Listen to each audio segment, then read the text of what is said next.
नमस्कार दोस्तों, स्वागत है आपका हमारे क्वेश्चन नंबर 16 में।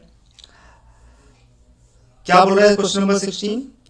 Determine the AP whose third term is 16 and the seventh term exceeds the fifth term by 12। हमको पता है एक्सीड का मतलब क्या हो रहा है, ज्यादा हो रहा है ना। तो हम इस क्वेश्चन को समझते हैं और एपी को कैलकुलेट करते हैं। तो सबसे पहले तो क्या कंडीशन दे रखी है, थर्ड टर्म इज 16 है ना। पहला क्या दे रखा है, थर्ड टर्म क्या है 16 है। दैट मीन्स t3 की वैल्यू हमको कितनी दे रखी है, 16 दे रखी है। इसको पुट करिए, कितना हो जाएगा हमारा formula, a plus 3 minus 1 d equal to 16, right. That means a plus 2d equal to 16। ये हमारा फर्स्ट कंडीशन से आ गया, इसको हमने इक्वेशन 1 बोल दिया। अब क्या बोल रहा है, according to question seventh term that is t7 exceed the fifth term that is t5। Exceed मतलब ज्यादा है, कितने से, 12 से ज्यादा है, राइट। अब यहाँ पे वैल्यू पुट करिए तो ये क्या हो जाएगा, t7 minus t5 will be equal to t12, right. t7 कितना हो जाएगा, a plus 7 minus 1 d minus t5 कितना है, ब्रैकेट ओपन कर लेते हैं हम, कैलकुलेशन में इजी होगा।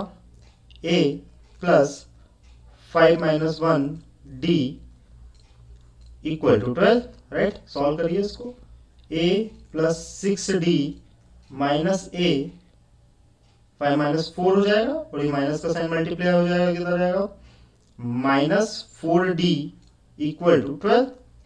ये a से a cancel, 6d minus 4d कितना हो जाएगा 2d, तो 2d will be equal to 12 है ना।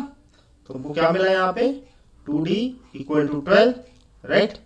और d की वैल्यू कितनी हो जाएगी, d की वैल्यू हो जाएगी 12/2, तो कितना है 6। अब हमको d मिल चुका है 6, हमको क्या कैलकुलेट करना, a कैलकुलेट करना। तो हम क्या बोले, put d is equal to 16 in equation 1, right. Sorry d 16 नहीं, d इक्वल टू 6 है ना। d कितना है हमारा 6 निकला है ना।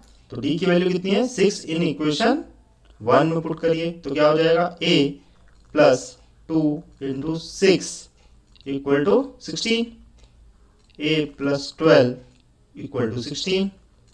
और a की वैल्यू कितनी हो जाएगी, 16 माइनस 12 दैट मीन्स 4, राइट। अब a जो है वो 4 आ गया, d आपके पास 6 है, तो हमारा ap जो है वो क्या बनेगा, वो ap बन जाएगा 4 plus 6 that means 10 plus 6 16 and so on. तो हमारा एपी क्या हो गया, 4 10 16 and so on.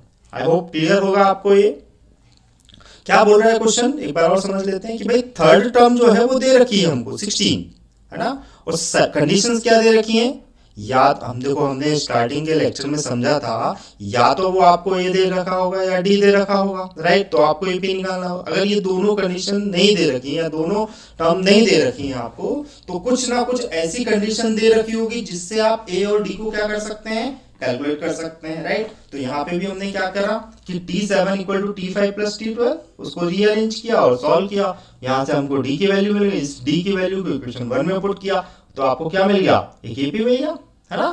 I hope clear होगा। धन्यवाद।